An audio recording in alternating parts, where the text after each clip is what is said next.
What's going on YouTube? Welcome to Members Only. Get the likes up from the jump.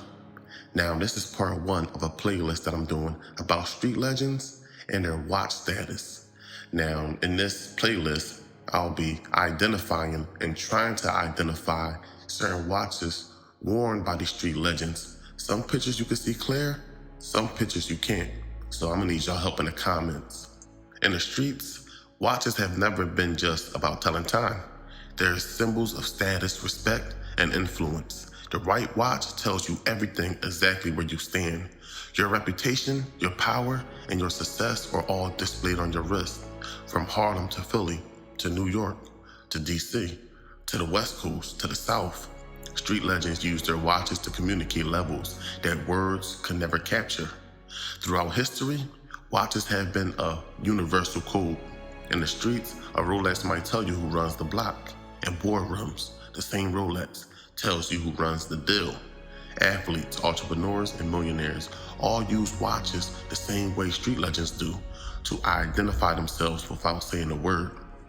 Now we're going to start with Rich Porter, rocking the classic Rolex Day Date. Rich Porter, one of Harlem's most notorious figures, often wore a Rolex Day Date 180-28, the 36mm yellow gold with a champagne dial.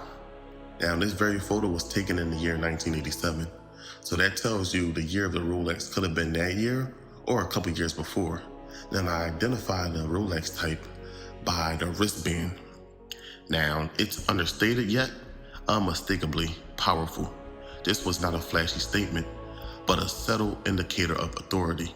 In the streets, a watch like this tells a logical story. If you're rocking a Rolex Day Date, you've arrived. It signals that you're operating at a high level, making moves that others can only aspire to do. For Rich, this watch wasn't just jewelry. It was a visual representation of his influence and importance. The value of this watch isn't just in dollars, it's in what it communicates to everyone who sees it. Now, in this legendary photo of Alpo Martinez says nothing but flash and recognition. Someone sent me this photo, and it was hard to identify the type of watch, but I could take an educated guess. Don't forget to hop in the comments to help me out.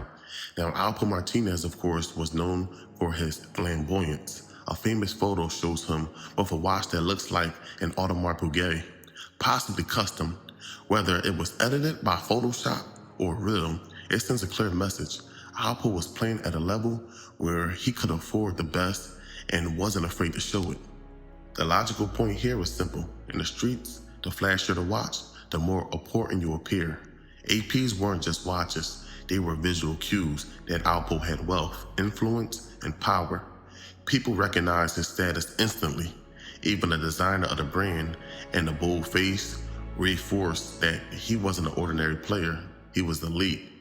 Now, I identified the face of it, that oval type face that APs normally have. So that was my educated guess. Just like I said, hop in the comments. Even though this photo looks Photoshop and edited, you see the shine on the watch? It looked like someone just put a fog there so it could stand out. So you could tell it was Photoshop. But anyway, we're taking it to the Rolex dude, Audemars dude, Haitian Jack. Prestige through the Day Date. Haitian Jack wore Rolex Day Date historically, notably as the first watch to display the full day and the week alongside the date. Depending on the model, material, and the condition, these watches range from $80,000 to over $140,000 today. See, the significance is logical. The more prestigious and rare the watch, the higher the level of influence it signals. In Jack's case, the Day Date indicate that he wasn't just getting money. He commanded respect and moved in elite circles. A watch like that announces you arrived before you even speak.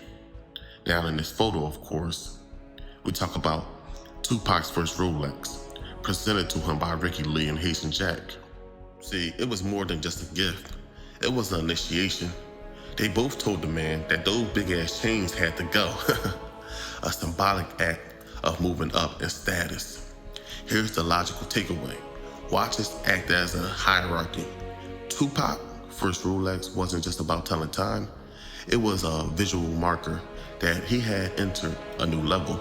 In street culture, the watch you wear communicates where you stand among peers, your importance, your influence, and your request. So we're gonna have more watches worn by Haitian Jack in a later playlist, so tune in, like, subscribe. Now, here's a picture of the legendary Puerto Rican Jesus. See, one thing about him, he hung around celebrities, but he came with his own money. Now, in this picture, it indicates levels defined by watches. Puerto Rican Jesus, picture next to Mike Tyson. He wore a Rolex Day Date 40. Today, that watch could fetch almost $70,000. The lesson here is clear. The more exclusive or high-end the watch, the higher the recognition you command. In street culture, this watch visually tells everyone that he's operating at the top tier. Sitting next to Mike Tyson with that watch wasn't casual.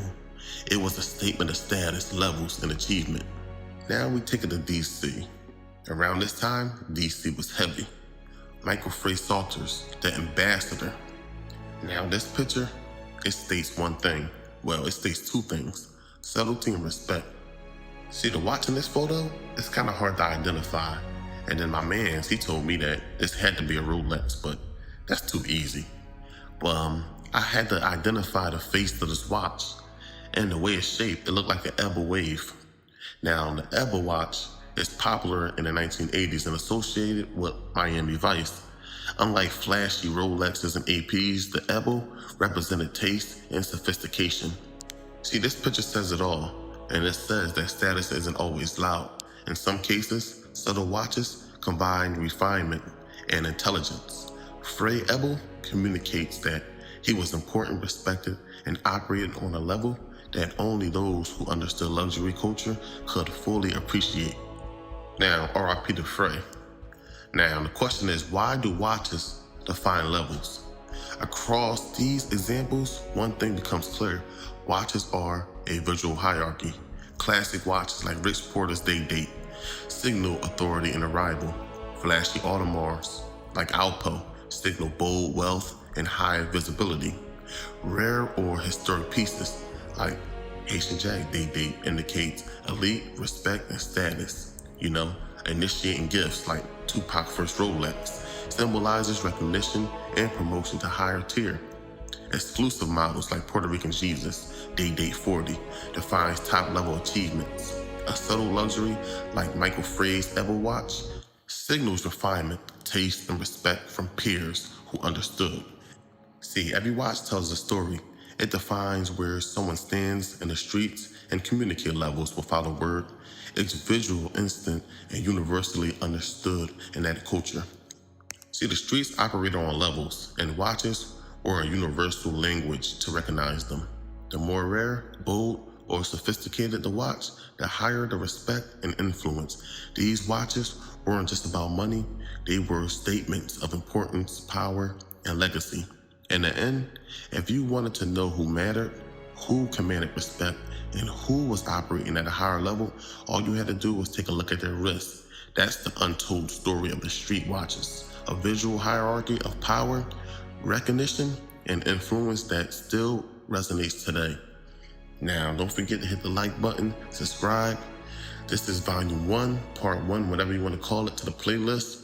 And we're going to continue to talk about hood trophies. Now, and I'm going to be reaching out to these legends. So I'm going to get the full story. I'm going to get the right watches. And then we're going to identify, or try to identify, just certain watches and certain pictures. So I'm going to need y'all help. But anyway, don't forget to hit up Members 22 if you like smelling fresh for less. I'm talking about luxury fragrance. Hit up members22.com. Get your fragrance. Hit the Patreon. Get the likes up. Hit the comments. Don't be a stranger. Y'all take it easy. I'm out.